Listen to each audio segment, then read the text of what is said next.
So when I was a third year medical student, my first day on a clinical rotation, I was on OB-GYN and I was on the GYN-ONC service. And they assigned me one patient to see.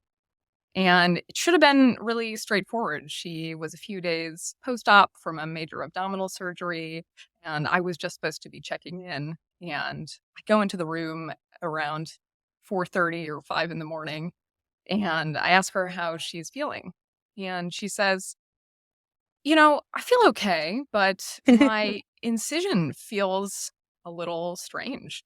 It feels kind of wet.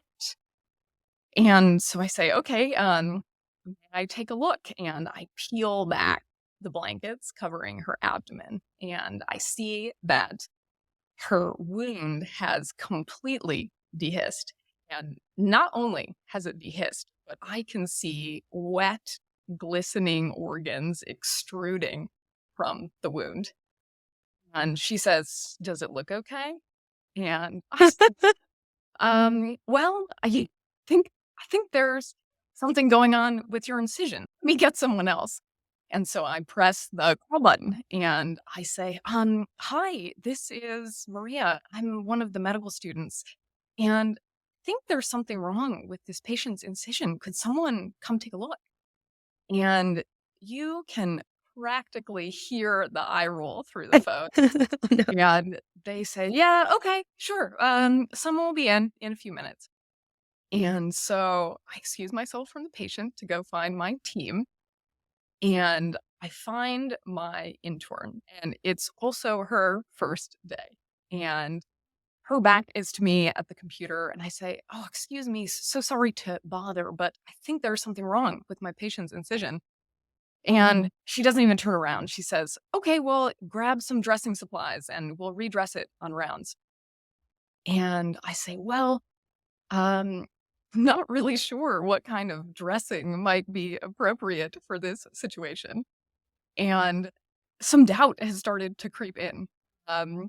The patient seems unfussed and the nurse seems unfussed and my team is unbothered. I mean, maybe this is normal. Maybe this is I don't know. And my intern is getting frustrated because her job before rounds is to tabulate by hand all the ins and outs for all the patients. And I have interrupted her. And finally, she turns around and says, "What are you trying to say?" And with as much confidence as I can muster, I say, "Her insides are on her outside." And he says, "Well, why didn't you say something?" And of course, calls the attending. They come right to the bedside. The patient gets whisked to the OR and does fine. But when I think about this experience, I think about how self-conscious I was as a medical student to be miscalibrated. And I don't know if you felt this way, but I, of course, didn't want to be underactivated about a serious problem. But as a medical student, the thing I really worried about was being overactivated about a problem that wasn't significant. And of course, that is what training is for, to gain clinical experience, to become better calibrated.